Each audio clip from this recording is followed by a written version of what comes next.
সেই যে মাথা গরমের লোক ধরেছে তাতে কাবু হয়ে গেছে। ওই শালটাকে কেন নিল কে জানে? জনগণ চাই, হুট করে তো আসেই, ধীরে ধীরে এনে ছাড়। নিকুচি করেছে তোর ওই জনগণ। মনে নেই তুইও কিন্তু বড় হারামি। মা, আপনি মাস্টারমশাই মুখ খিস্তি করলেন? খিস্তি করবো না তো কি করবো? বলি তুইও তো আছিস ওদের সঙ্গে, ওদের সাথে ওদের মাঝে, তোকেও তো দেখেছি বহুবার। ওদের ছায়া বাঁচিয়ে বাঁচিয়ে যদি স্বর্গের পথে পা বাড়ানো গেল, হাই সাহা কৃপা করো। ছায়া নয়, স্রোত। তোমাদের মতো সভ্যটাকে বন্যার স্রোতের মতো ভাসিয়ে দেবো সালা। ওই ধরেছে। ও ভাই, ভাই শুনছো? একটু এদিকে এসো না। এখানে একজন লোক সংজ্ঞাহীন হয়ে পড়েছে, ওকে একটু দেখো না ভাই। দেখেছো কাণ্ড, শেষে এই পাঠটাও কিনা মাতালের আড্ডা হয়ে গেল। না, কোথাও একটু শান্তি নেই রে ভাই। 160 পেরিয়ে গেছি। খুব ভালো করে, খুব ভালো করেছে। এখন যান, আমাকে বিরক্ত না করে যান। ওইদিকে যান নাকি ওদিকে যান। কিন্তু ওখানে একজন লোক সংজ্ঞাহীন হয়ে ঘুরে আছে যে। বলি স্বেচ্ছা সংজ্ঞাহীন হলে অন্য লোকে কি করবে শুনি? কি করে বুঝবে যে ও স্বেচ্ছায় সংজ্ঞা হারিয়েছে? একটু আগে আমার সঙ্গে কথা বলছি ওইখানে, তারপর হঠাৎ কি যে বলো, জ্ঞান হারিয়ে দুম করে পড়ে গেল। দেখুন সাধু বাবা, এই রাত 10টার পর যারা ওই রকম দুম করে পড়ে যায় বা জ্ঞান হারায়, তারা সব স্বেচ্ছায় হয় সাধু বাবা। ও নিয়ে আপনার মতো না ভাবলেও চলবে। আচ্ছা, তুমি তো একজন মানুষ। সম্পূর্ণ ঠিকঠাক না হলেও অনেকটা মানুষের মতো বলতে পারেন। তোমাকে হৃদয় বলে কিচ্ছু নেই? কি জানি, অনেকদিন ডাক্তার দেখাইনি তো ঠিক বলতে পারবো না। আচ্ছা, তুমি কি এমন কাজ করছো? হ্যাঁ, কেউ উঠে এসে দেখতে পাচ্ছ না মানুষটাকে? অত্যন্ত গুরুত্বপূর্ণ কাজ, যে কাজে আমি আমার বউ ছেলে মেয়ে দুবেলা পেট ভরে খেয়ে পড়ে দুটো বাঁচতে। দেখেছো কাণ্ড? আমি ওপরে উঠছে যে আমি কে? আসি যখন থামবে পরে, নিব্বে দিবে শিখা, এই জনমের লীলার পরে উঠবে জবনিকা।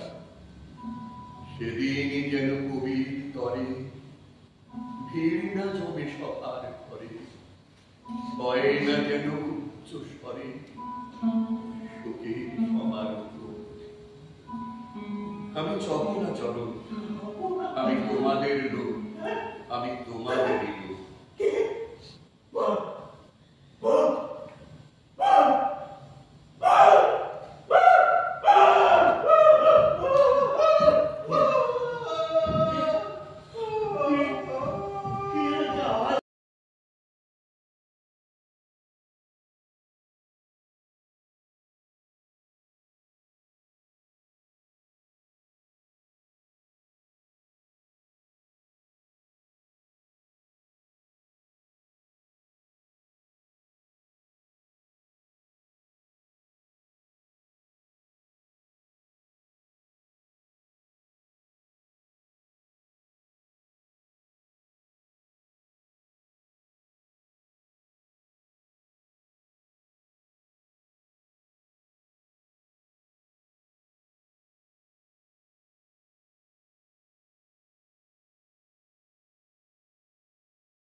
তাই তো আমার কোনো কষ্ট নেই, কোনো দুঃখ নেই।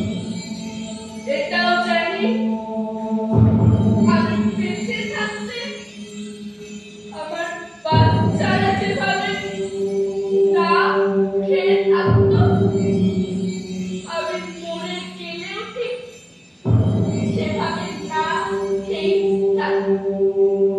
কিন্তু বেঁচে থাকতে আর আমি যে কটা দিন বাঁচবো ঈশ্বরের কাছে প্রার্থনা করেছি যেন আবার আমার ইতালি এই মিলান শহরে জন্ম, যাতে এই জন্মে আমি যে মালিকটাকে জিজ্ঞেস করতে পারিনি, পরের জন্মে যেন সেটা আমি ইন্তেকাল করতে পারি।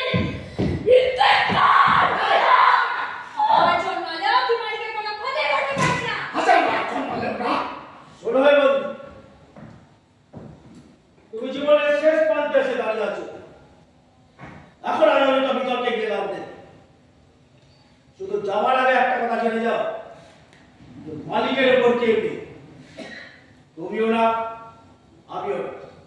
আছেন শুধু রাজা, যিনি সর্বশক্তিমান। বাহ বাহ বাহ বাহ, দারুণ দারুণ দারুণ, সুন্দর বলেছে।